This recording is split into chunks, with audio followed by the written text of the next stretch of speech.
The Flaxborough Yacht Club stood on a stretch of river so modest that most visiting yachtsmen, should any ever have made the mistake of straying inland, would have dismissed it as a broad ditch. Local pride, however, was such that its members insisted upon the term club with the same vigour as they did yacht. Never mind that the flotilla consisted largely of dinghies, whose sails bore evidence of long intimacy with patching kits and kitchen sewing machines. On the second Saturday in June, the club was host to its annual tea, a ritual of genteel consumption that drew together not only members but also townsfolk who relished the chance to observe how others poured milk into cups or balanced scones with more cream than jam. The event was, for many, less about river and rigging than about reputations afloat in a tide of gossip. Mrs. Maud Fleder, whose spaniel eyes and formidable bosom had presided over the catering committee since before the war, had once described the affair as our little ascot. Nobody ever corrected her. This particular tea began with all the usual flourishing white tablecloths drooping toward the grass, bunting trembling faintly in the breeze, and rows of sponge cakes awaiting the judgment of tongues more inclined toward malice than gastronomy. Mrs. Fleder herself directed the placement of sandwiches like an admiral manoeuvring destroyers. The cucumber ones, she reminded the volunteers, were to be arranged in concentric circles because symmetry is Christian. By 3:30, the lawn was thick with chatter. Retired bank managers, stout ladies in floral hats, and a scattering of younger townsfolk compelled by family duty sipped tepid tea while exchanging the latest intelligence. It was generally agreed that Mrs. Digby's choice of a fuchsia frock was spirited, which was the Flaxborough word for reckless, and that Councillor Chubb's insistence on eating eclairs with a knife and fork betrayed a certain weakness of character. It was just as Mrs. Fleder was making her third tour of inspection, pausing to chastise a child for using a Battenberg slice as a building block when the incident occurred. A hush, gradual but firm as a rising tide, spread across the assembly. Heads turned toward the refreshment tent, where the trestle table sagged under sponge, fruitcake, and now, most conspicuously, an empty silver salver that only moments before had borne the pride of the afternoon. A vast jam roly-poly prepared by Mrs. Cora Hibblethwaite. The roly-poly, absent without explanation, had not merely been eaten, it had vanished in its entirety. The plate was scraped clean, a spectacle both astonishing and faintly indecent. Mrs. Hibblethwaite, a woman of angular dignity whose culinary endeavours were invested with almost ecclesiastical solemnity, stood before the table as if staring into an open grave. Her lips parted, then closed again with the determination of a person refusing to faint for an audience. What manner of creature could possibly she begin, only to be drowned out by the rising hum of speculation? Theories multiplied with the speed of midges in summer. Some whispered about stray dogs, others about delinquent youths, though none could agree on the logistics of spiriting away 3 feet of pudding under so many watchful eyes. Mrs. Fleder, assuming the role of emergency moderator, declared that a most unseemly theft had taken place and that, until the culprit was exposed, the very dignity of the club hung in the balance. From his vantage point near the riverbank, Inspector Purbright observed the commotion with the calm interest of a man who had long since learned that scandal, like nettles, required no cultivation to flourish. He had been invited in his capacity as a supporter of local institutions, which in practice meant that the police presence lent a faint air of importance to events otherwise in danger of seeming trivial. Purbright held his cup of tea, which had cooled to a temperature that rendered it indistinguishable from dishwater, and noted how quickly indignation had achieved near religious fervour. "Most curious," he murmured, more to himself than to anyone else. Then, with the mildness of a man asking whether the bus had yet arrived, he added, "I don't suppose anyone happened to see the roly-poly depart." No one had. Or at least, no one admitted to it. And so the matter, already christened the outrage, began its slow progress from astonishment to scandal, borne upon the lips of Flaxborough like a prize exhibit on a silver salver of its own. The disappearance of Mrs. Hibblethwaite's roly-poly spread through the gathering like ripples on a pond, though ripples seldom travel with quite the same venomous undertone. What had begun as murmurs of surprise quickly became pronouncements of moral decay. By the time the vicar's wife reached for her second ginger snap, it was widely agreed that Flaxborough was suffering an epidemic of disrespect. The yacht club's manicured lawn, which moments earlier had echoed with polite compliments about sponge texture, now vibrated with speculation, pitched at a level just short of outright accusation. Mrs. Cora Hibblethwaite herself had regained her composure with an effort born of pride. It was not so much that her roly-poly had been stolen, though the culinary achievement had required 3 pounds of flour, half a morning, and a great deal of self-congratulation, but that she had been robbed of the opportunity to hear others pronounce it sumptuous. She stood stiff, like a marble effigy of injured virtue, and surveyed her neighbours with the solemn suspicion of one who knew sin existed even in respectable postcodes. She looked right at young Cyril Blee when she gasped, whispered Mrs. Digby, the fuchsia-clad object of earlier commentary, and I cannot help but think he did have a guilty air, all that loitering by the jam sponges. Young Cyril, a lad of 17 whose sole qualification for suspicion was a pair of shoes in constant need of polish, had in fact been loitering in the hope of glimpsing the yacht club barmaid bending to fetch cutlery.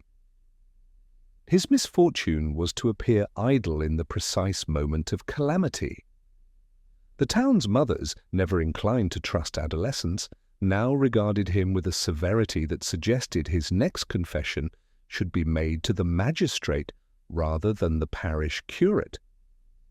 Meanwhile, Councillor Chubb, his eclairs at last conquered, announced in his most judicial tone that it could very well be a prank. The use of the word prank made it sound as though 3 feet of pudding might reasonably be smuggled into a satchel for the purpose of mirth. "Boys will be boys," he continued, before coughing gravely, as though conscious he had just defended the undefendable. His wife, who considered the defence of boys a dangerous principle, told him sharply to hold his tongue and avoid making himself ridiculous.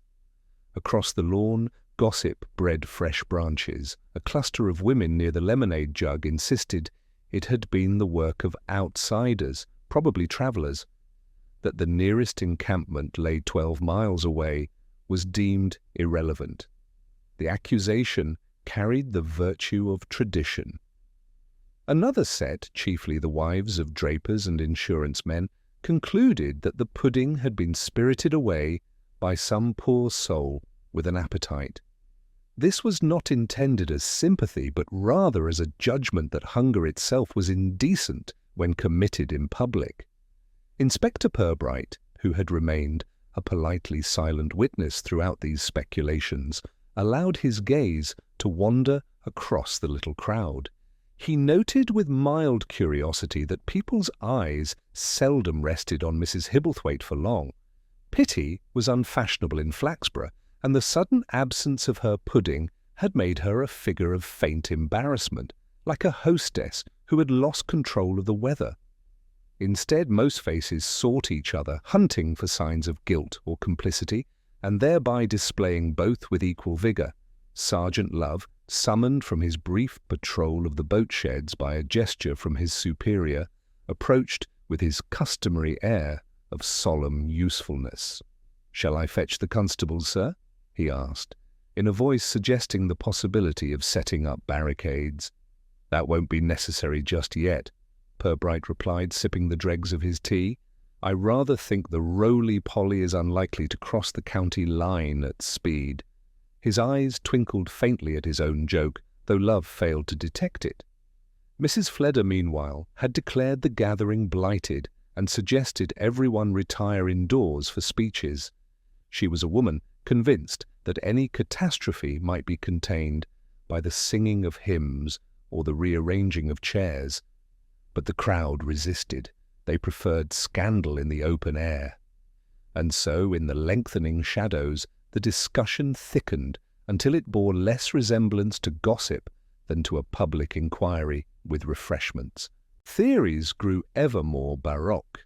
It was claimed that the pudding had been wheeled away on a trolley by a person disguised as a waiter, though nobody remembered seeing a trolley. Another asserted that the roly-poly had collapsed under its own weight and been whisked off for reasons of hygiene. One elderly gentleman swore he had seen a spaniel with suspiciously sticky whiskers, though his eyesight had been unreliable since the Boer War. By early evening, the matter had become more than a vanished pudding. It was a test of civic virtue.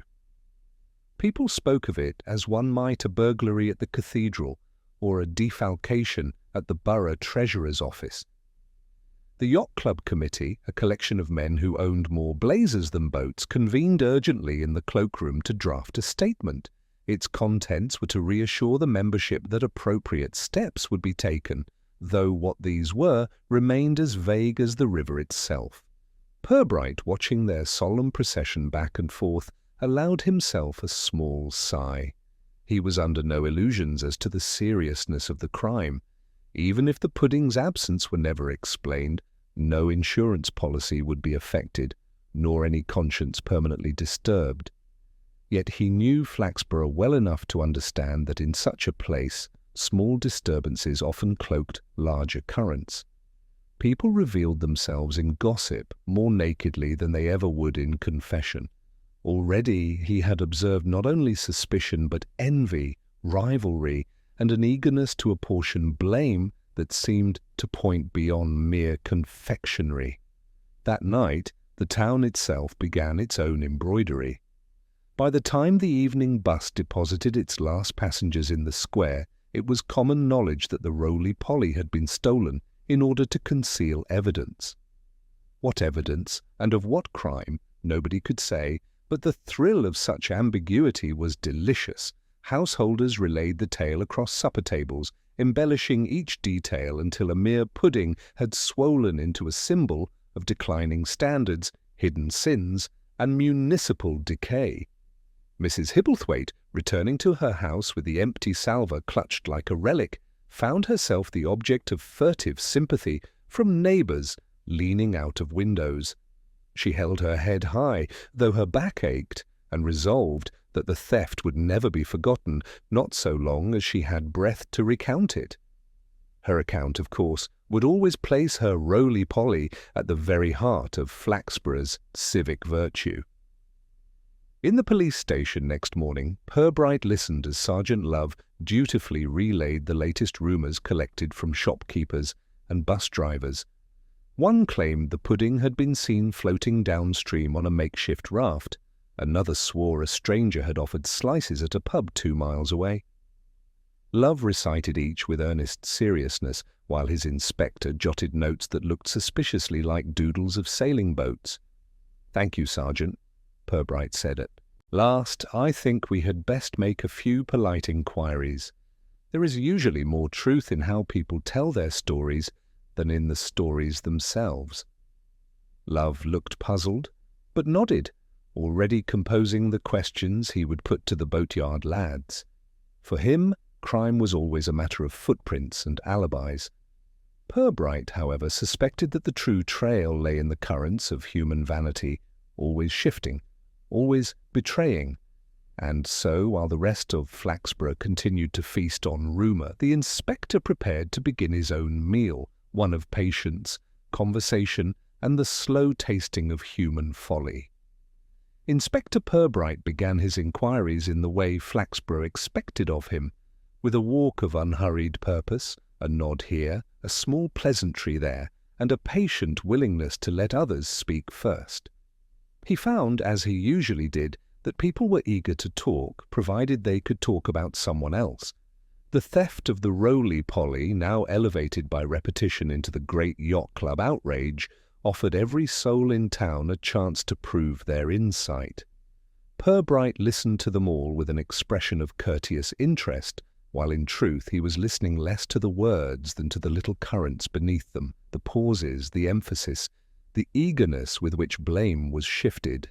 His first stop was Mrs. Fleder's drawing-room, a place where lace curtains trembled like old lungs and a faint aroma of lavender clung to everything, including the inspector's coat once he left. Mrs. Fleder declared herself utterly scandalized and described in detail how she had ordered the sandwich plates to be arranged that very afternoon, a sequence of information that bore little relation to the theft, but which she seemed to think exculpated her from any suspicion. She was certain, however, that Mrs. Digby's bold frock had been meant as a distraction. When pressed to explain from what, Mrs. Fleder faltered, then suggested vaguely that vivid colours do strange things to the eye. Purbright thanked her gently, noting the bitterness that had coloured her every mention of Mrs. Digby. Mrs. Digby herself, when called upon, received him with a brisk cheeriness that struck him as just a shade too hearty. She laughed when he mentioned the roly-poly, though the sound resembled the clatter of a spoon in an empty basin. According to her, the whole affair was nonsense, of course, probably some dog. She was quick to add that she herself had not eaten any of the pudding, though he had not asked her, and that she never cared for sweet in any case. As she said it, her eyes darted briefly to the mantelpiece where a half-empty tin of imported jam stood like a guilty ornament. Purbright registered the detail without comment. The inspector's notebook remained mostly blank, yet his memory preserved such oddities with care. Young Cyril Blee presented himself not so much as a witness, but as a defendant rehearsing for trial. He blurted a denial before Purbright had uttered a question. "I didn't take it, sir, not me," he protested, his face flushing as if jam stained in spirit, if not in fact. "I never even touched the plate. I was just watching the boats." His voice cracked. "Besides, I couldn't carry a thing like that without everyone noticing." Purbright inclined his head and asked mildly if Cyril had seen anyone linger by the refreshment tent. The boy hesitated, scratched his neck, then mumbled something about a lady in green. Pressed for detail, he could only say she had looked busy with her handbag. Whether this was memory or invention, Purbright could not be certain, but the uncertainty itself interested him. From these interviews and others like them, the vicar, who declared the incident a parable about greed, the draper, who suggested rival bakers, were to blame Purbright collected not facts so much as tones.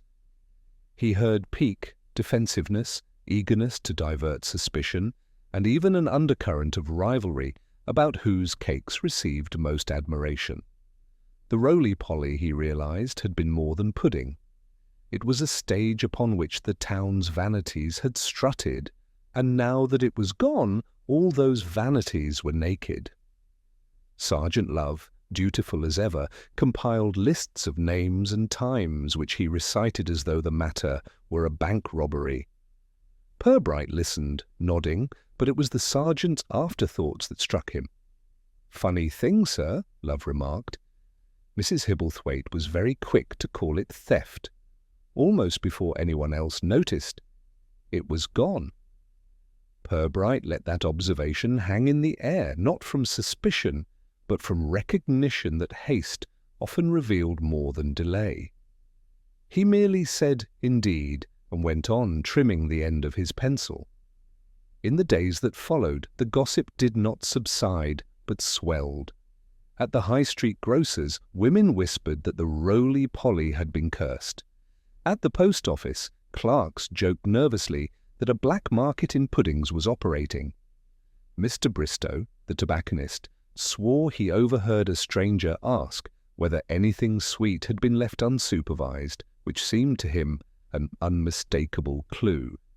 The stranger, alas, was a diabetic customer seeking barley sugar, but the tale had already run loose.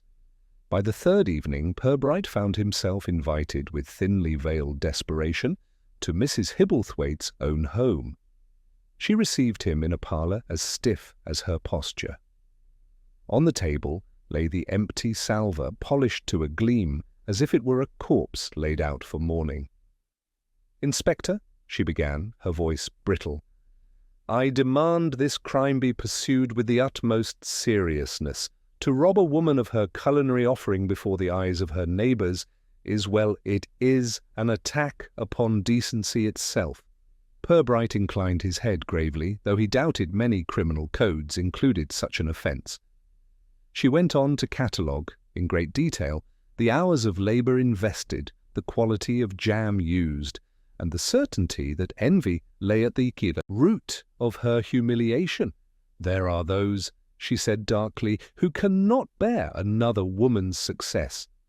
Purbright thanked her for her statement, aware that she had offered more about her rivalries than her pudding. What struck him most was that nobody seemed able to recall the exact moment when the pudding disappeared. It had been there heaped, glossy, unmistakable, and then it was not. Everyone was confident of its absence, but nobody was equally confident of its departure. That curious gap in collective attention was what drew Purbright's interest. In Flaxborough, people noticed trifles: a neighbour's missing milk bottle, a cousin's odd choice of hat. That a pudding could vanish under so many watchful eyes suggested not invisibility, but complicity, however unwitting. On the following morning, he took a quiet stroll along the river where the boats were moored. The water moved sluggishly, carrying with it reeds, wrappers, and the occasional bottle. Purbright paused to watch a pair of ducks disputing a crust. Nothing in the scene suggested theft or mystery, and yet he lingered, pondering the nature of disappearance. It was rarely about what was removed. More often it was about what people chose not to see. Behind him he heard Sergeant Love clearing his throat. "Sir," the sergeant said, "shall I question the boatyard lads today? They're always about." Purbright smiled faintly. "Yes, do. But let them talk as much about one another as about puddings. We may find the flower dusting of truth in their quarrels." By midday, Love reported back with a collection of contradictory tales. One boy insisted he saw a figure hurrying away with a bundle, another swore he heard a cart rattling suspiciously, while a third claimed knowledge that the pudding had never existed at all. Purbright listened without interruption, then dismissed him kindly, satisfied that contradictions were more revealing than consistency. They hinted at what people wanted to believe, and in Flaxborough, belief was often stronger than memory. The inspector returned to his office, where he spent an hour tidying unrelated paperwork, his mind occupied less with roly-polies than with the curious dance of reputations. Already, certain figures stood out not by evidence, but by manner. Mrs. Fledder's vehemence, Mrs. Digby's nervous laughter, young Cyril's preemptive denials, and Mrs. Hibblethwaite's demand for vindication.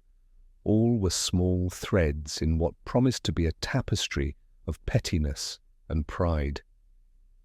Somewhere within that tapestry, he felt sure, lay the true story of the vanished pudding.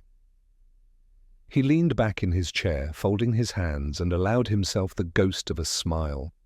The roly-poly itself might be gone beyond retrieval, but the scandal it had left behind was more nourishing than any dessert.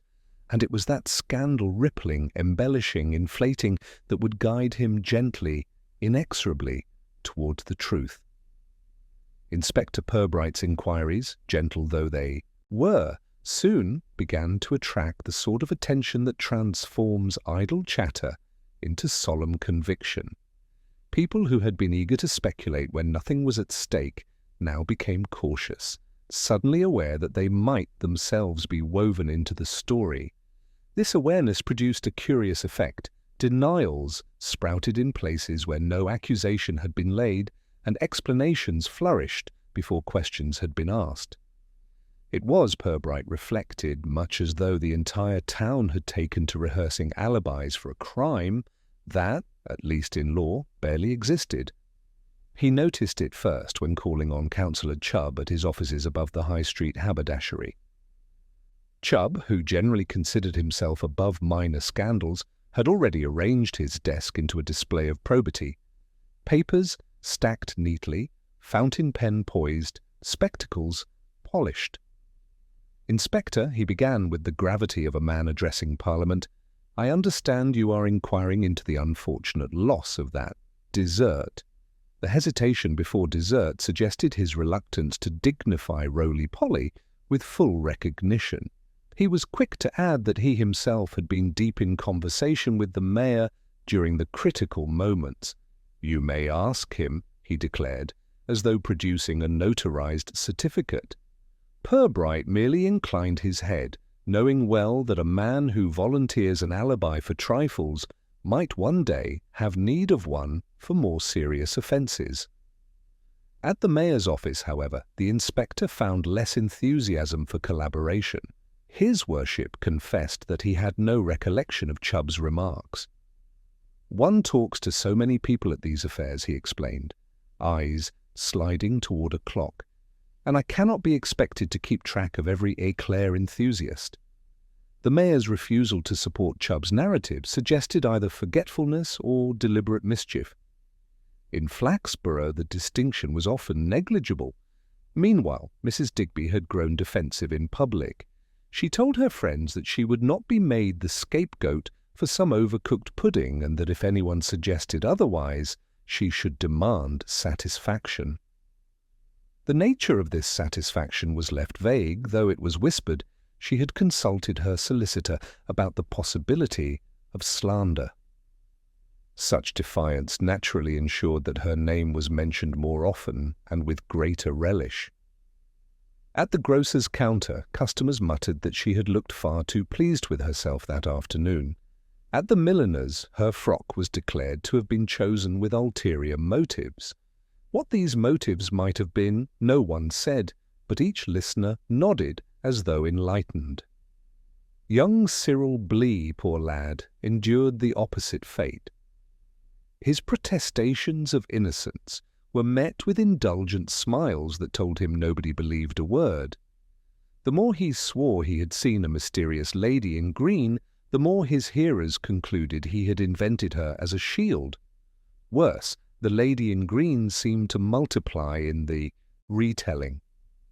Sometimes she carried a suspicious parcel, sometimes she was seen wiping her mouth furtively, and sometimes she was alleged to be none other than Miss Moffat, the spinster organist, who in reality had been at home nursing a cold. Miss Moffat, on hearing of this slander, announced her intention of writing to the local paper to assert her innocence and her distaste for sweat. Cyril, meanwhile, trudged through the streets with his hands jammed deep in his pockets, embodying guilt for want of any better role. For Purbright, all of this was useful not as evidence but as theatre. He observed the rehearsals of alibis, the mutual suspicions, the small revenges disguised as observations. What interested him was the tempo, the eagerness with which some hurried to divert blame, the serenity with which others seemed content to let suspicion flow past them. He began to perceive the outline of something less trivial than the theft itself, something personal perhaps, and certainly prickled with envy. The pudding had not merely been eaten, it had been made to vanish, and in its absence people were revealing parts of themselves normally kept behind lace curtains.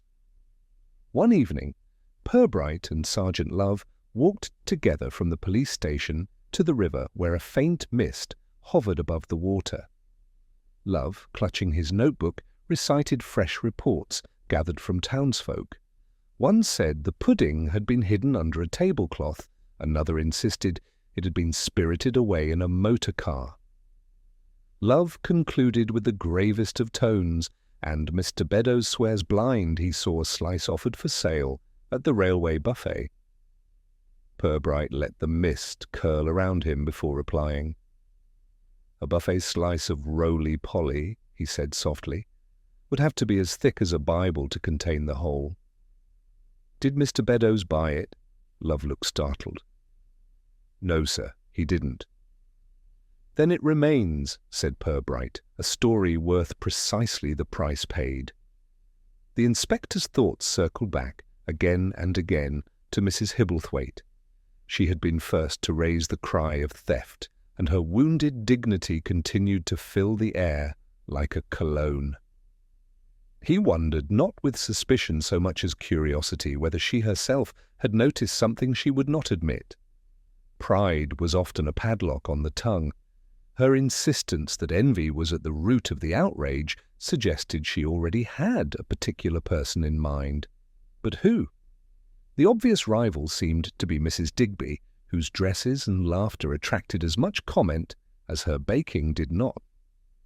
Yet Purbright, though entertained by the notion of a floral frock concealing 3 feet of pudding, doubted she had the patience. Vanity, yes, but lastly, no. 2 days after the tea, Purbright called at the Yacht Club once more. The committee men received him with solemnity, their blazers gleaming, their expressions grave. They had composed a formal minute, declaring that measures would be taken to prevent recurrence. When asked what these measures might be, the chairman admitted that perhaps an additional table would suffice. Purbright nodded politely, suppressing the suspicion that more puddings had perished from the committee's appetite than from theft. As he was leaving, however, a young maidservant, one of those drafted in for events, caught his eye. She hesitated, curtsied, and whispered that she had seen something odd near the refreshment tent. Pressed gently, she confessed that she had observed a gentleman, one of the committee, carrying away a covered dish toward the boat sheds. She could not be certain what it contained, but it looked heavy. She added quickly that she had told no one for fear of being dismissed. Purbright thanked her kindly, made no note, and left her with the impression that perhaps she had said too little rather than too much. Back in his office, Purbright sat with his hands folded, considering. A committee man with a covered dish. Such a detail fitted easily into the larger puzzle, yet it explained little. Why should a respectable man burden himself with a pudding at the risk of scandal? Vanity, again, suggested vanity and rivalry. For in Flaxborough, theft was seldom about gain. It was about proving a point, wounding a neighbour, or ensuring that admiration fell where one wished it. He resolved to have love discreetly discover which of the committee men had lingered near the tent that afternoon. It would not be evidence, but it might be illumination. Thus, while the town continued to embroider its tale of disappearing desserts, Purbright traced the quieter threads. The hasty alibis, the glances toward rivals, the whispered recollection of a dish borne away. He sensed he was close, not to solving a crime in the ordinary sense, but to uncovering a motive steeped less in hunger than in pride.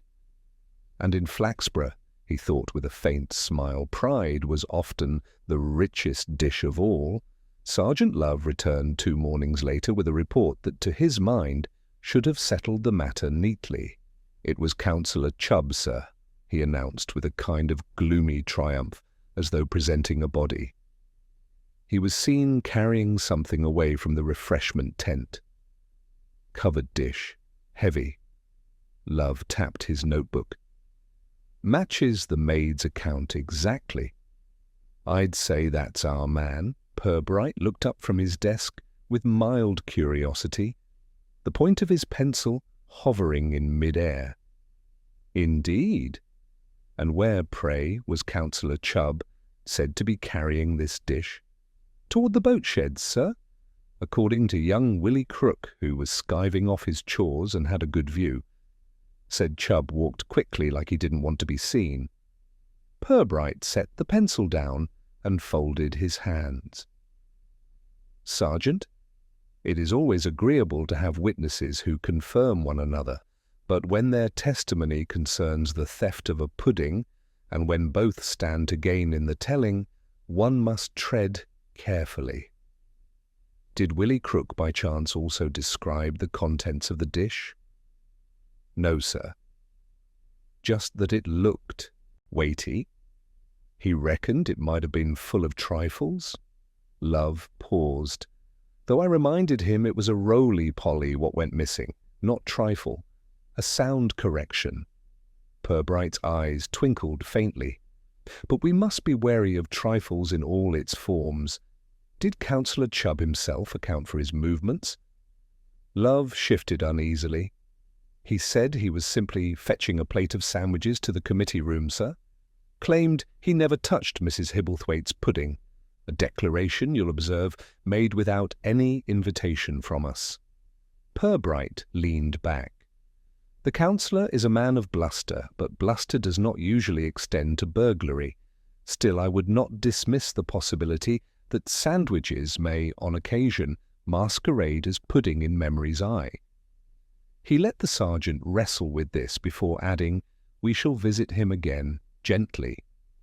The second interview with Councillor Chubb took place in his front parlour, where the councillor sat beneath a framed photograph of himself at a civic luncheon, knife and fork poised over a cutlet with the solemnity of a judge pronouncing sentence.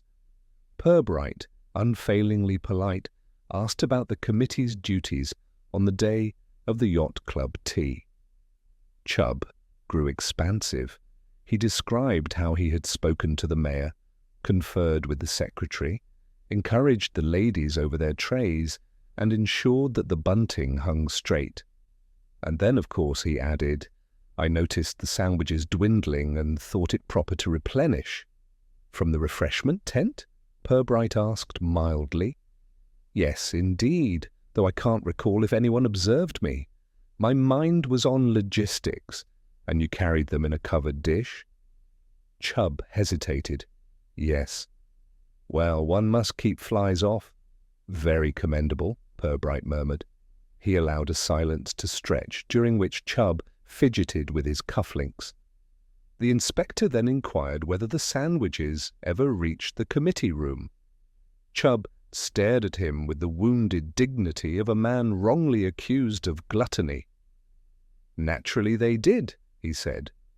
"Why, the secretary himself partook." Yet when Purbright later consulted the secretary, a gaunt fellow with a memory as dry as his humour, the sandwiches seemed never to have materialized. "We had only biscuits," the man recalled flatly. "Quite stale." I said as much to the chairman. This contradiction was enough to amuse Purbright, but not to convince him. Chubb might be vain, might even have succumbed to a moment of weakness, but the sheer improbability of spiriting away 3 feet of roly-poly under the noses of the whole town still nagged. It was possible that Chubb's burden had been nothing more than sandwiches, and his guilty air stemmed from eating them en route. That, after all, was very much in character. It was another remark, overheard by chance, that turned Purbright's thoughts elsewhere. He was in the ironmonger's shop, listening absently as Mrs. Fleder scolded the assistant over the thickness of curtain rods when she mentioned almost as an aside that she had seen Mrs. Digby near the tent with her handbag gaping open. "The thing looked fit to burst," she said tartly. "Heaven knows what she keeps in it. A woman of her style, it wouldn't surprise me if she'd a mind to carry home more than she arrived with." The comment was made with the venom of social rivalry, but it stirred a recollection. Cyril Blee's nervous mention of a lady in green busy with her handbag. Could it be that he had in fact glimpsed Mrs. Digby? The idea of fitting an entire roly-poly into a handbag was absurd. Yet Purbright had learned that absurdity seldom prevented gossip from shaping itself into conviction. He decided the matter warranted exploration. When he called at Mrs. Digby's residence, he found her in her garden, pruning roses with energetic savagery. She greeted him brightly, though her eyes darted toward the house, as if checking who might be listening. Purbright, with his usual mildness, remarked upon the fine colour of her dress at the tea. She flushed, whether with pleasure or embarrassment he could not tell. "It was rather striking," she admitted. "I do like a bit of colour. Brightens things up." He nodded, then asked whether she had noticed anything unusual about the pudding's disappearance. She laughed again, that brittle, spoon-clattering laugh, and said, "Really, Inspector, you cannot think I had anything to do with that.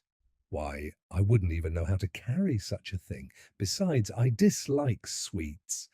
Her denial was delivered with the same haste as her laughter, and, though it proved nothing, it left Purbright thoughtful. For in Flaxborough, to dislike something was often the surest sign of having indulged in it. He left her with polite thanks and an invitation to call on him should any memory surface. As he walked away, he recalled the half-empty tin of imported jam on her mantelpiece. It might have been nothing, or it might have been something. That evening, as the inspector sat with his pipe, Sergeant Love entered to announce another development. "Sir, there's been talk of someone tossing something into the river that day. Mr. Harcourt says he saw ripples near the reeds just after the pudding went missing. Could have been anything. Of course, a fish or a dog." Love looked hesitant, but he swears it was deliberate. Purbright puffed once, slowly. "Thrown into the river, you say? That would be one way to remove temptation without eating it." He allowed a pause. "Yet it seems a poor fate for 3 feet of roly-poly, unless the purpose was not disposal, but display to suggest disappearance without benefit to anyone." He rose and looked out of the window, where the lamps of the high street glowed faintly. The case, if such it could be called, had shifted. What began as theft was now tinged with performance, with the small cruelties of rivalry and reputation. Purbright felt sure the pudding's vanishing had not been for appetite, but for effect. Somewhere among Mrs. Fledder's resentments, Mrs. Digby's laughter, Chubb's sandwiches, and Cyril's lady in green lay the key. And it would not be found in what was eaten, but in what was intended to be seen or not seen by others. The inspector turned back to Love with a faint smile. "Sergeant, we must look less at who had the pudding, and more at who had the satisfaction of its absence. Pride, after all, is a dish more filling than suet." Inspector Purbright was accustomed to mysteries that grew not larger but subtler with time. By the 6th day, the matter of the vanished pudding had become precisely such a case, more elaborate in rumour than in reality, more tangled in social threads than in any criminal design. Yet it was precisely this tangle that interested him. In Flaxborough, when something so apparently trifling gained such prolonged life, it was seldom because of the thing itself. It was because it offered the town an excuse to display grievances long harboured, like moth-eaten coats brought out to air. The inspector began the morning with a call on Mr. Harcourt, the man who claimed to have seen ripples on the river. Harcourt was a retired solicitor whose eyesight had become increasingly selective with age. He chose what to notice with the deliberation of a man editing his own memoirs. Over tea, he recounted the incident once more. How he had been leaning on the rail near the boat sheds when he saw something large disturb the reeds. It was not a fish, he insisted, nor was it debris. I know the motion of deliberate disposal when I see it. Someone threw something heavy, and I believe it was that pudding. His voice grew solemn. A shocking waste. I told my wife it was a desecration. Purbright asked gently whether he had observed who had made the throw. Harcourt sighed. Alas, no. I had turned for a moment to comment on a gentleman's shoes. Very inferior leather, I thought. When I looked back, the ripples were there. He seemed almost proud of this sequence. The inspector thanked him and rose, convinced that while Harcourt had indeed seen ripples, they might have been caused by anything from a tossed pudding to a duck with indigestion. Still he filed the image away, for even the flimsiest detail could later acquire weight.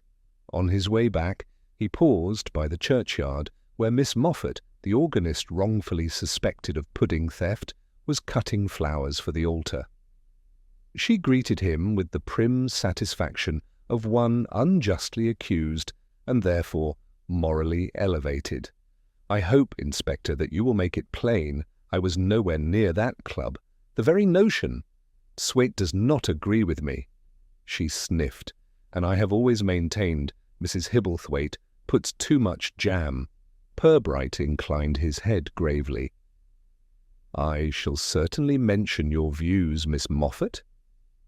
She seemed reassured, though the inspector suspected her satisfaction came less from the clearing of her name than from the chance to pronounce judgment on her neighbour's baking. Sergeant Love, meanwhile, had been dutifully collecting accounts from the boatyard lads. They had provided him with an abundance of speculation, but among the nonsense was one small remark that caught Purbright's attention. One boy mentioned seeing Mrs. Fleder scolding a helper near the tent just before the disappearance, and noticing that she had turned abruptly away, flustered, as though she had been interrupted at something. Love had dismissed it as typical gossip, but Purbright considered it. Mrs. Fleder's sense of order was near tyrannical. If she had been interrupted, it might have been by something that threatened her control. Was it possible, he wondered, that she had seen the pudding vanish, or even assisted in its removal, only to preserve what she considered the greater dignity of the event? That afternoon, Purbright paid a social call to Mrs. Fleder. She received him in a drawing-room that seemed upholstered in starch itself, every cushion and antimacassar perfectly aligned. She declared at once that she was relieved the police were treating the matter seriously. "I said to my cousin only this morning, if Inspector Purbright cannot discover the truth, then no one can."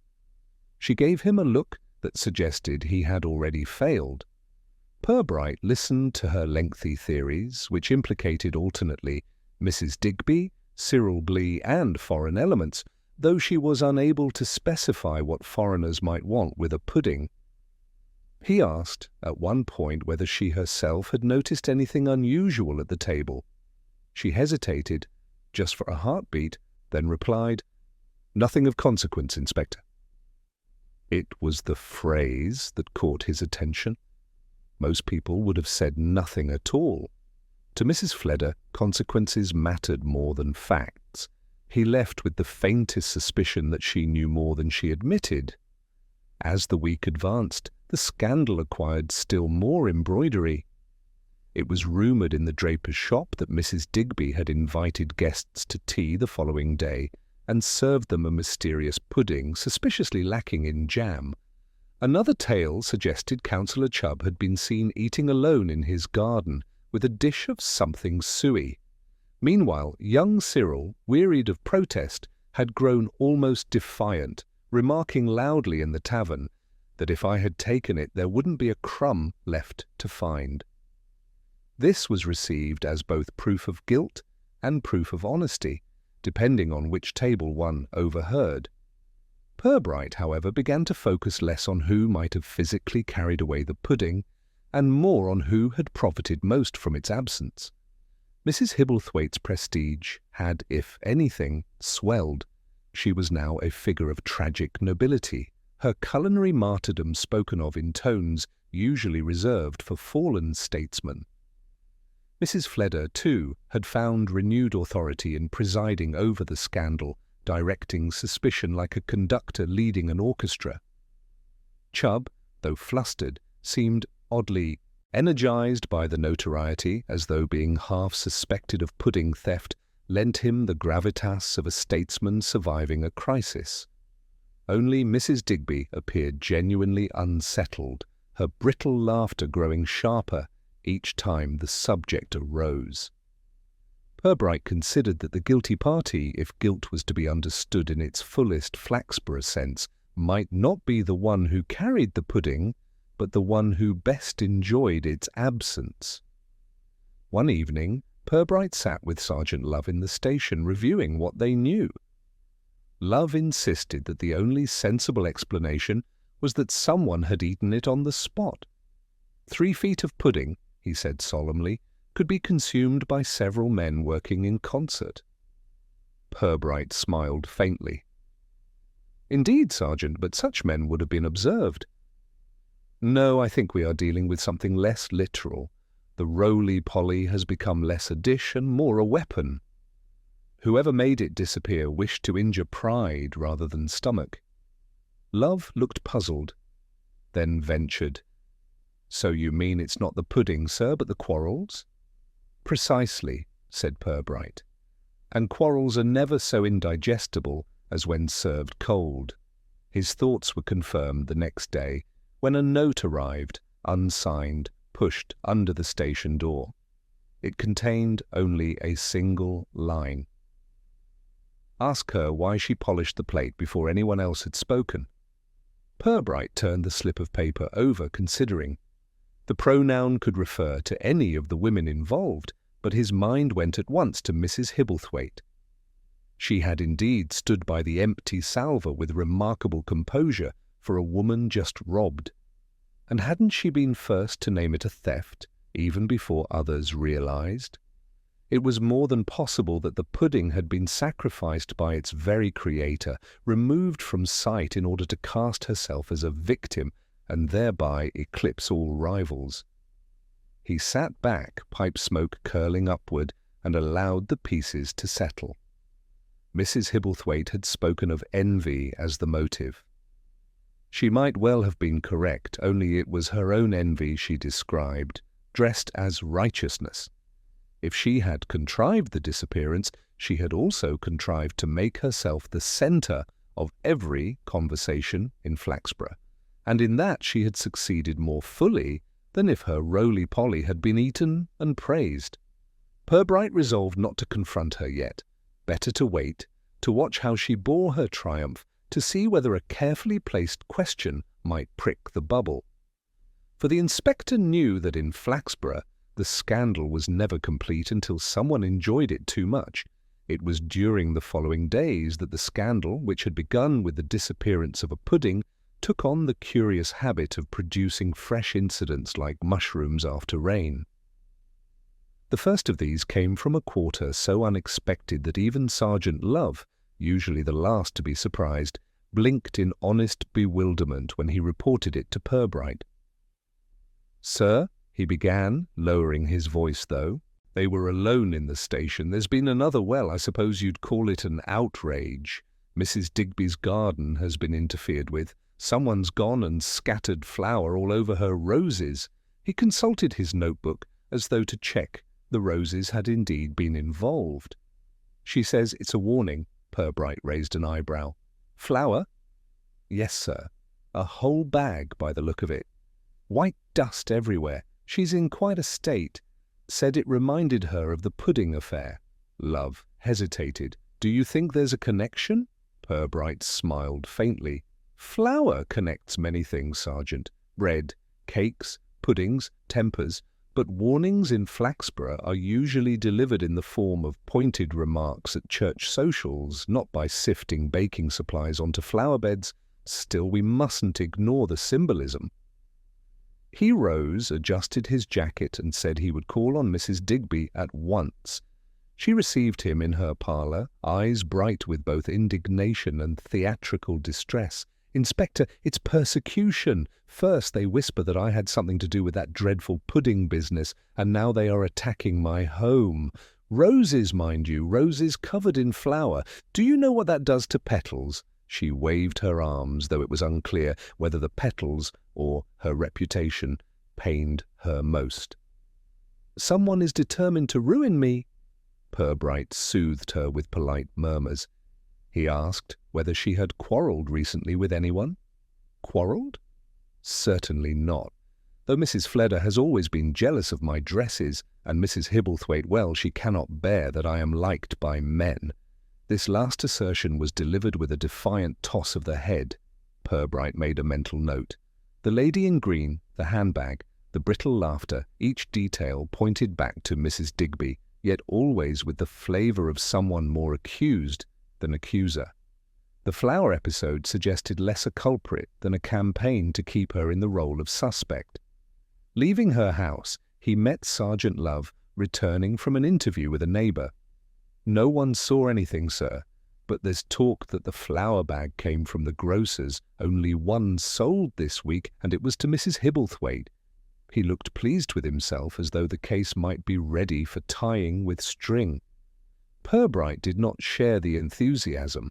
A bag of flour in Mrs. Hibblethwaite's hands is hardly evidence of assault, Sergeant. It is evidence of pudding. He paused, though perhaps not always of pudding. That evening, word of the flour incident spread faster than the flour itself had. In the tavern, men joked about bread and roses. In the milliner's, women whispered that Mrs. Digby must be guilty, else why would she be targeted? And at the rectory the vicar solemnly declared it a sign of moral decline. Flaxborough had no shortage of interpretations. What it lacked was restraint. Purbright, however, saw a different pattern emerging. The original scandal had given Mrs. Hibblethwaite prominence as a wronged woman. The flower episode threatened to shift sympathy towards Mrs. Digby, painting her as the target of malice. If Mrs. Hibblethwaite had indeed contrived the pudding's disappearance, then this new mischief might be her way of restoring balance, ensuring she remained centre stage in the drama. It was speculation, but in Flaxborough speculation was usually closer to truth than to fiction. The inspector decided it was time to test the waters, if not the puddings. He arranged, with polite diplomacy, a gathering at the police station. He invited Councillor Chubb, Mrs. Fleder, Mrs. Digby, and Mrs. Hibblethwaite under the pretext of clarifying certain points for the record. Sergeant Love, who adored such formalities, polished the chairs as though expecting royalty. The meeting began with pleasantries which lasted precisely 1 minute before descending into pointed barbs. Mrs. Fleder accused Mrs. Digby of flaunting herself. Mrs. Digby snapped that Mrs. Fleder resented youth and colour. Councillor Chubb attempted to mediate with pompous platitudes, only to be reminded by Mrs. Hibblethwaite that he had been seen skulking with a covered dish. The councillor reddened and declared the charge outrageous, which only confirmed in many minds that it was true. Purbright let the quarrel run its course, intervening only with a quiet remark here or there. He watched faces, the twitch of a lip, the quickened breath, the eagerness to pounce on half-accusations. Mrs. Hibblethwaite, he noted, displayed the calm of a woman convinced of her superiority. It was not the calm of innocence, it was the calm of someone who believed she had already won. At last he raised his hand. "Ladies, Councillor, let us not lose sight of the matter. We are not investigating fashion nor morals, but a pudding which vanished in full view of you all, and which has since become a shadow larger than itself." He let the words hang. Silence fell, broken only by the rustle of Mrs. Fleder's skirt. Purbright leaned forward slightly. "There is something curious about the salver." It was polished, gleaming, almost before a word had been spoken. One wonders who had the presence of mind to do so at such a moment. Who thought first of the display before shock? His gaze rested gently, without accusation, on Mrs. Hibblethwaite. For the first time her composure trembled. She shifted in her chair, smoothed her gloves, and said with a forced lightness, "Why, Inspector, surely cleanliness is no crime." "No," said Purbright softly, "but eagerness often is its own confession." He dismissed them with courtesy, offering tea that nobody accepted, and allowed them to disperse back into the night, each carrying more suspicion than they had brought. Sergeant Love, once they were alone, asked eagerly, "Do you mean to say she did it, sir, Mrs. Hibblethwaite?" Purbright smiled faintly. "Mean to say, Sergeant?" "No, not yet, but I believe she has told us so herself in the way. Only Flaxborough tells the truth, which is by accident." The town, meanwhile, grew restless with anticipation. Another incident had occurred, gossip was sharper, and loyalties were shifting. What had begun as a vanished pudding was turning into a trial of character, and the jury, was every tongue in Flaxborough. Purbright knew he must act soon, for scandals in small towns had their own momentum. Left unchecked, they rolled downhill until someone guilty or not was crushed beneath. The inspector allowed several days to pass after the uneasy gathering at the police station, knowing that silence often provoked more speech than interrogation. In Flaxborough, rumours required little tending, and he was content to let them grow wild while he observed their shapes. Sergeant Love fretted that time was being wasted, but Purbright understood that scandal was like yeast. Left alone, it swelled to reveal what lay hidden. It was on the third day that another incident disturbed the town's fragile composure. This time, the mischief took the form of a letter delivered not to the police, but to the Flaxborough Citizen, the weekly paper whose appetite for sensation usually had to be fed on dog licenses and wedding anniversaries. The letter, unsigned but written in an angular hand, declared that the great pudding scandal was the work of a woman who craved attention, who polished her pride more than her silver. The editor, a nervous man wary of libel suits, showed it immediately to Inspector Purbright rather than risk print. Still, word of its existence spread, and soon the town was whispering not only about puddings but about letters, handwriting, and confessions in disguise. Purbright examined the letter at his desk.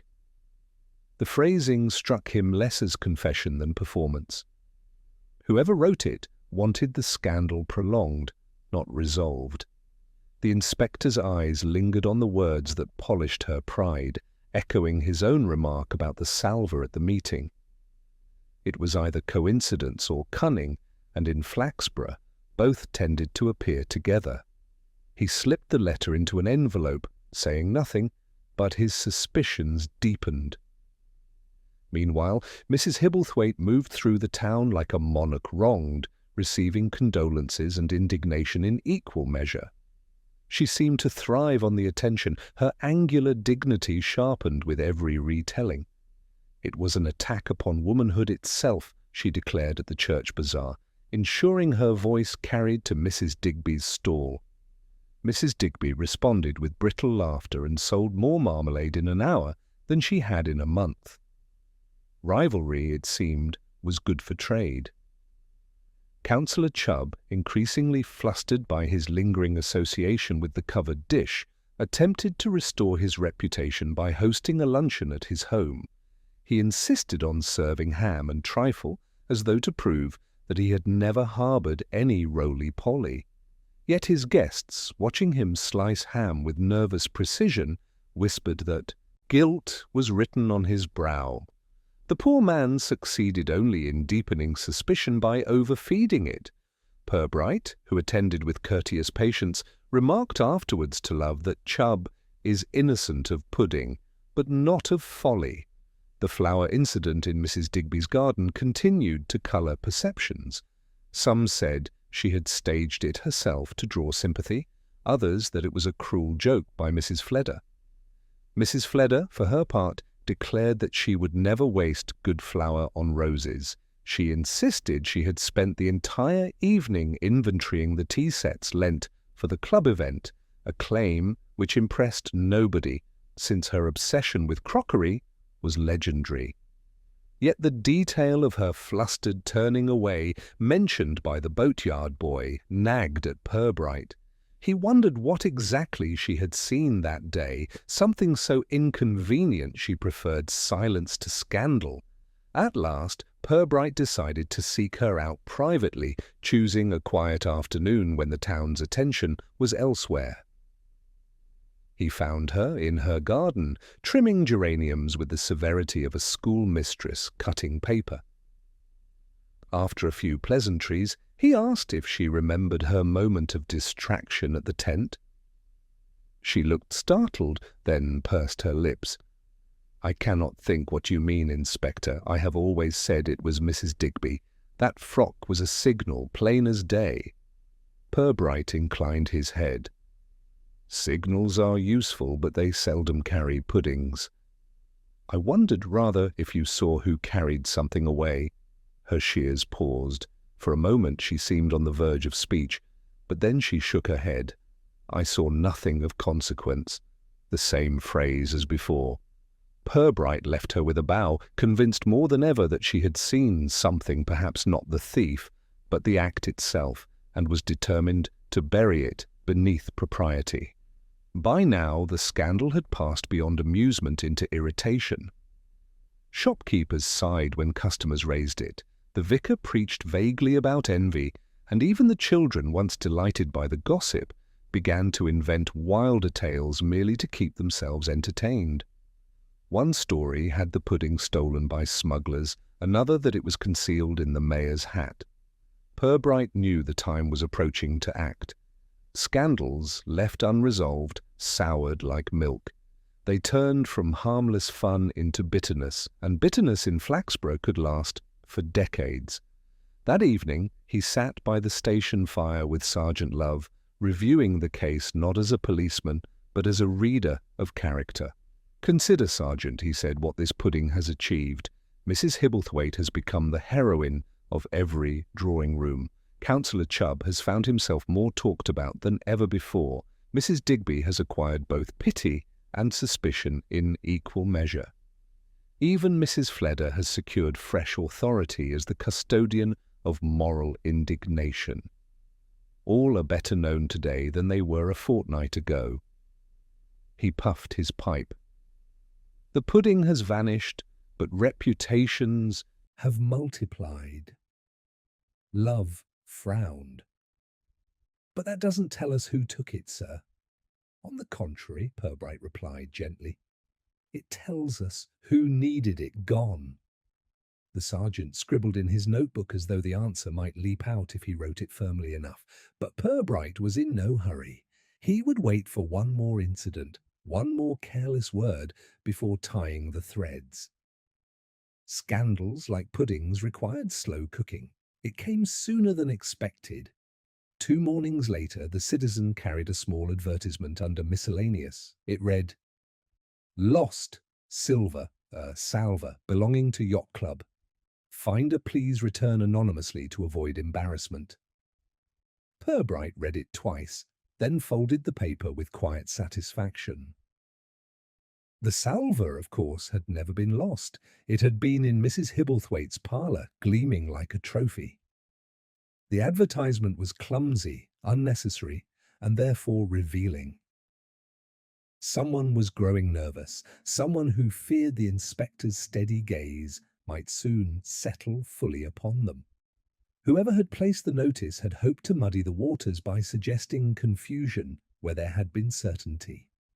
In so doing, they had betrayed a conscience at work. Purbright rose, stretched, and told Love to prepare for another round of visits. "We are near the truth now, Sergeant," he said, with the mild satisfaction of a man anticipating tea rather than triumph. "The pudding may have gone, but the hands that pushed it away are sticky still." The peculiar advertisement in the Citizen had the desired effect, though not perhaps the one intended by its author. Instead of muddying the waters, it sharpened the town's appetite for theories. If the salver had been lost, then how could Mrs. Hibblethwaite have displayed it so proudly in her parlour? And if it had not been lost, then why should anyone say so? Questions bred like rabbits, and each answer carried a whiff of suspicion against whoever supplied it. By dusk that very day, 3 separate versions circulated: that the Yacht Club had mislaid its silverware, that Mrs. Hibblethwaite had pawned it to pay her butcher, and that the police had seized it as evidence of fraud. Purbright, reading the paper again in his office, could not help but smile.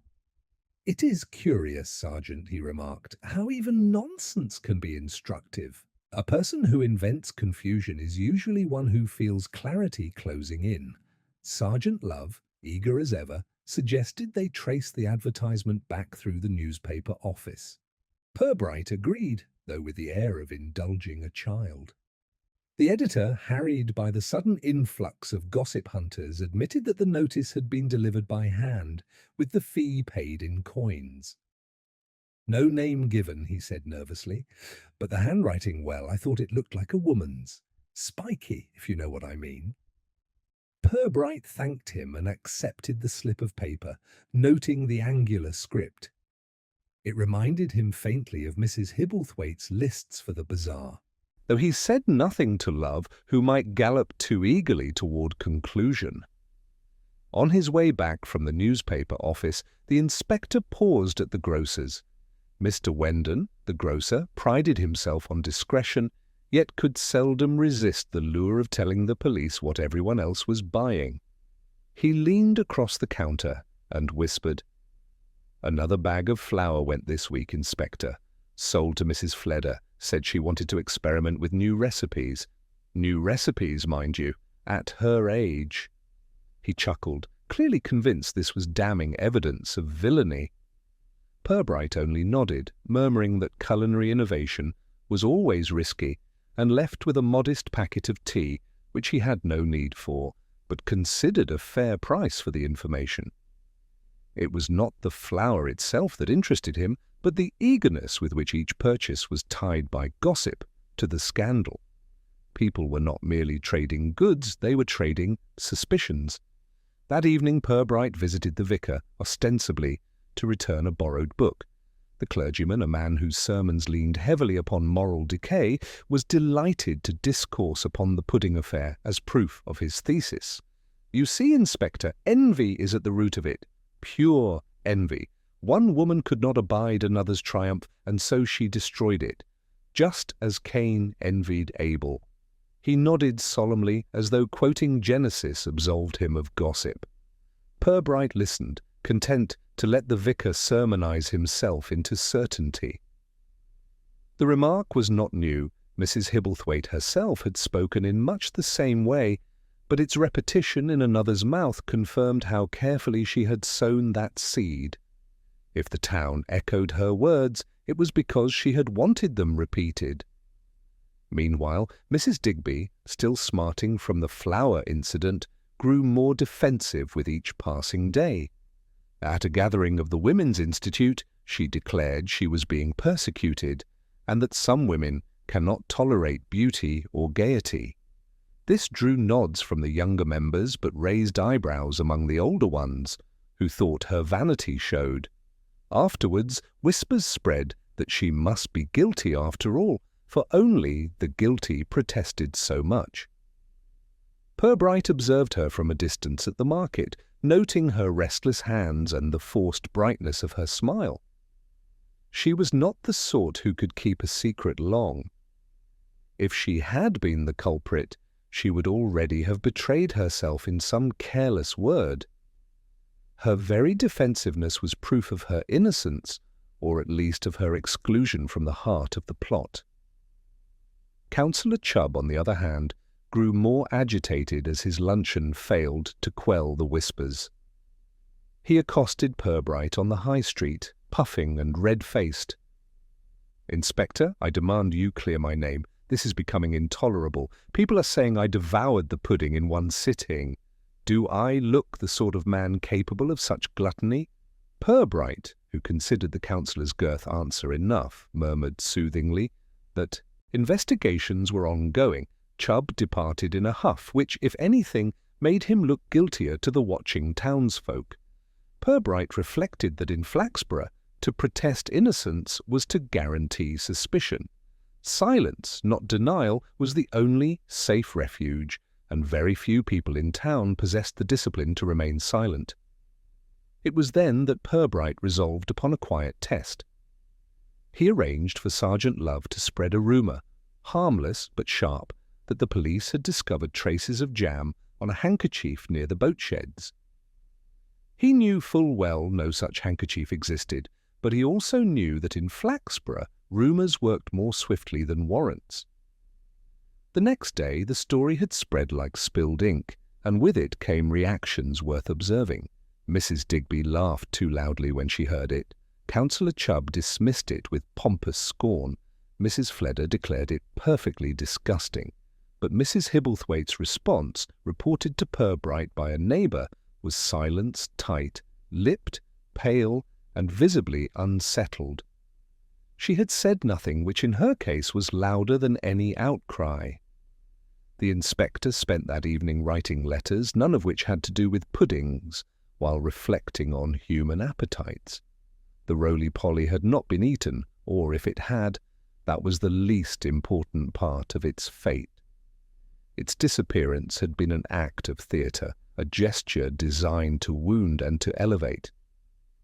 Someone had understood that humiliation could be more satisfying than sweetness, and that someone, he thought, was now struggling to control the performance as it threatened to escape her grasp. By the 9th day, the town was weary of scandal, yet unable to let it rest. Even the children who had sung rhymes about the pudding now moved on to other games, but their elders clung to it, unwilling to lose the thrill. Purbright knew the time had come to draw matters together before the story soured entirely. He prepared, in his own unobtrusive way, for a conclusion not dramatic, not thunderous, but enough to let the town return to its routines with a new story to tell, how Inspector Purbright, with nothing more than patience and observation, had found the truth in a vanished pudding. And so he arranged another gathering, this time at the Yacht Club itself. The committee agreed, with visible relief, that the matter should be formally addressed, lest the club's dignity suffer further. Invitations were sent to those most involved: Mrs. Hibblethwaite, Mrs. Digby, Mrs. Fleder, Councillor Chubb, and a few others whose tongues had wagged most vigorously. Purbright, when asked whether he meant to make an announcement, replied only that he wished to put the record straight. The phrase was mild, but in Flaxborough, mildness often preceded revelation. As he watched the river in the fading light, Purbright reflected that the pudding had done its work. It had stripped away the veneer of civility, exposed rivalries, and revealed vanity in its purest form.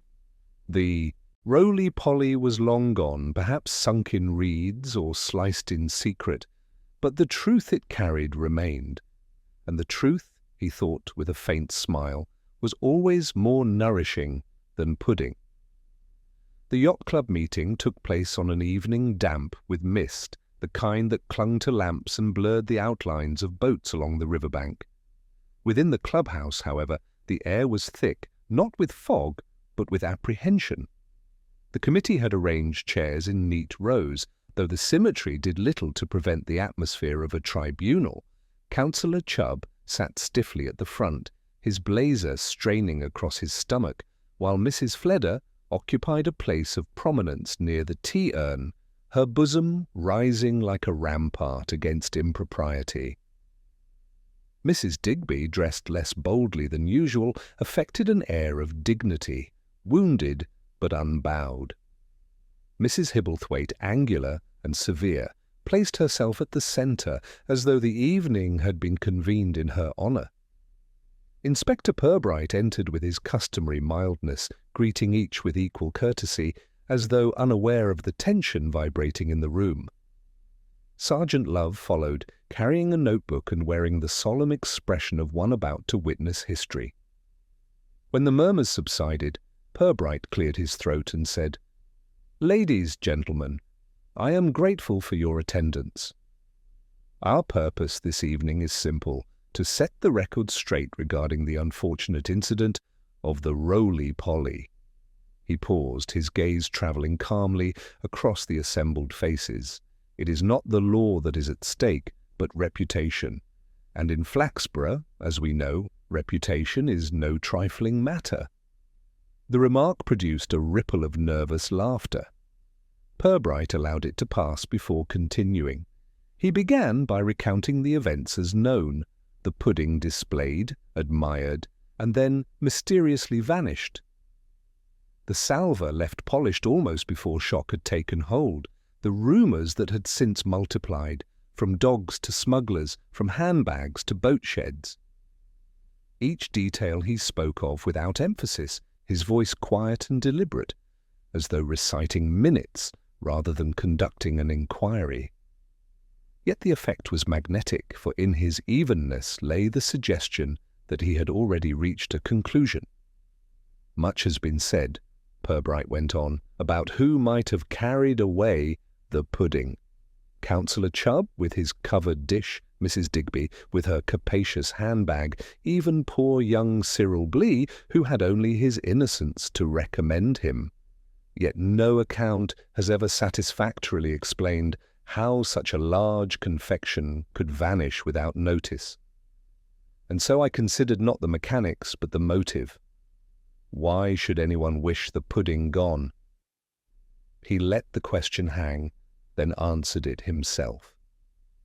To deprive Mrs. Hibblethwaite of her triumph, or to bestow upon her an even greater one. A stir ran through the room. Mrs. Hibblethwaite stiffened, but said nothing. Purbright's gaze rested on her only briefly, before moving away, as though, not yet, ready to call her by name. Instead, he turned to Mrs. Fleder. "Some claimed you saw something, madam, near the tent, yet you told me twice you saw nothing of consequence." An unusual phrase. I take it to mean you did indeed witness something, but judged it better buried beneath propriety. That discretion, while admirable, has hindered clarity. Still, it told me enough that the act itself was witnessed and that it appeared deliberate rather than accidental. He shifted his attention to Mrs. Digby. "And you, madam, have been subject to flower on your roses and endless whispers about handbags. Yet what I observed in you was not guilt, but the exhaustion of one persecuted. Guilt is restless, it seeks release. You, however, only defended yourself, and clumsily at that, which in Flaxborough is the mark of innocence." Councillor Chubb gave a nervous cough. "Then you clear me as well, Inspector?" Purbright regarded him with gentle amusement. "I clear you of roly-poly, Councillor, though not of sandwiches, but that is an indulgence rather than a crime." At this, the tension broke into a ripple of relieved laughter, save from Mrs. Hibblethwaite, who sat rigid, her lips pressed tight. Purbright allowed the laughter to fade before addressing the room once more. "The truth is plain enough. The pudding was never stolen to be eaten. It was removed to create a scandal. And who gained most from that scandal? Who was transformed from mere baker into martyr, from hostess into heroine? None other than the very lady who proclaimed theft before anyone else had grasped it." His eyes now settled squarely upon Mrs. Hibblethwaite. "Madam, the pudding's disappearance was your own contrivance. You, who polished the salver before the crowd had even gasped. You, who spoke of envy as though forearmed. You, who now enjoy the centre of every conversation in Flaxborough." A silence followed, thick and uncomfortable. Mrs. Digby stared in astonishment, Mrs. Fleder in vindication, and Councillor Chubb in visible relief. Mrs. Hibblethwaite sat immobile, colour rising slowly to her cheeks. At last she spoke, her voice sharp as vinegar. "Inspector, you dare to accuse me of destroying my own creation? Hours of labour, the finest jam, all sacrificed merely for attention." Her tone was incredulous, but her eyes betrayed more pride than denial. Purbright inclined his head gently. "Not destroyed, madam, merely concealed. Concealed so that your loss might shine brighter than any triumph. You chose, wisely or not, to let absence speak louder than presence, and it has spoken most eloquently." He straightened, his expression one of mild regret. "I do not accuse you of crime. The law cannot concern itself with puddings, but I suggest to you and to all here that in Flaxborough, envy is not always of what others have, but of how others are seen. A vanished pudding was perhaps the surest way to ensure you were seen above all." The silence that followed was broken only by the shifting of chairs and the faint hiss of the tea-urn. Mrs. Hibblethwaite did not reply, save with a thin smile that might have been pride or defiance. Purbright did not press her further. He had no need. The truth, once spoken, required no confirmation. It simply settled like dust on every surface in the room. The meeting dissolved awkwardly, each person departing with more to say outside than they had dared say within. Mrs. Digby left buoyant, already rehearsing how she would recount the inspector's words to friends. Councillor Chubb strode out with a relief that made him appear taller. Mrs. Fleder departed in righteous satisfaction, convinced she had always known. And Mrs. Hibblethwaite, tall and angular, walked out with her head held high, as though the inspector's conclusion had elevated her still further. Whether her reputation was stained or burnished, it was at least secure at the centre of Flaxborough's endless chatter. As the door closed, Sergeant Love turned to Purbright with wide eyes. "But, sir," he whispered, "we've no proof. Nothing at all." Purbright smiled faintly and began filling his pipe. "Proof, Sergeant, is sometimes unnecessary. It is enough to show people where to look. They will provide the rest themselves. In a town like Flaxborough, reputation is trial and gossip is judgment. My task is only to nudge the jury." He puffed once, sending a thin curl of smoke into the misted air. Outside, the river lapped quietly at the bank, indifferent to puddings, reputations, and scandal. But in Flaxborough, the story was far from over. The truth had been spoken, and now it would be embroidered, retold, and savoured like gossip's own dessert, sweet to some, bitter to others, but nourishing to all who thrived on talk. And Purbright, as always, would watch it unfold with the calm patience of a man who understood that in this town crimes of pride were the richest fare of all. The mist had not yet lifted from Flaxborough the following morning, when the scandal, now in its final phase, began to take on its inevitable aftertaste. As Inspector Purbright predicted, the town required no further prompting from him. The meeting at the Yacht Club had sown enough words to harvest a bumper crop of gossip. Before breakfast was over, Mrs. Digby had already told two neighbours that the inspector had cleared her name publicly. Councillor Chubb repeated loudly in the post office that he had been exonerated by the police, omitting the inspector's less flattering remarks about sandwiches. Mrs. Fleder declared to anyone within earshot at the draper's that she had always suspected Mrs. Hibblethwaite, and that her own vigilance had been vindicated. And Mrs. Hibblethwaite, though never openly admitting to anything, walked through the town with her head so high it was a wonder she did not collide with the hanging baskets. Purbright, observing from his office window as the various figures bustled along the high street, allowed himself a mild smile. He had given the town precisely what it needed, a conclusion, but not one so clear as to end the matter.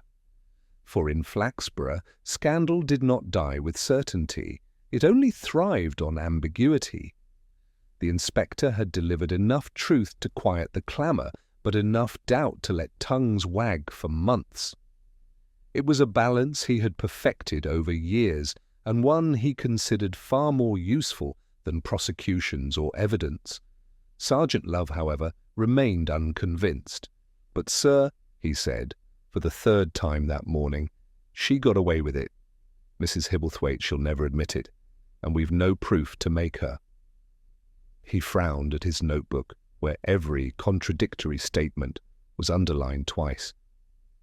"I can't help but think justice hasn't been served." Purbright tamped down the bowl of his pipe with a patient finger. "Justice, Sergeant, is a word that means one thing in the courts and quite another in Flaxborough. Here it is not a question of prison, but of position. Mrs. Hibblethwaite may have her martyrdom, but she also has suspicion. She will never again bake without whispers. That, in its way, is justice enough." He paused, letting the smoke curl upwards. "Besides, the law cannot legislate against vanity. If it could, we should all be serving life sentences." Love sighed, unconvinced, but said no more.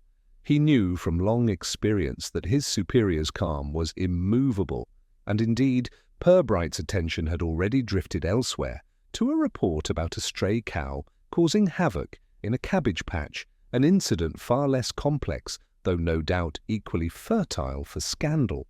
The town itself settled into its new rhythm. At the Women's Institute, Mrs. Digby enjoyed her brief elevation, though it was tempered by sly comments about handbags.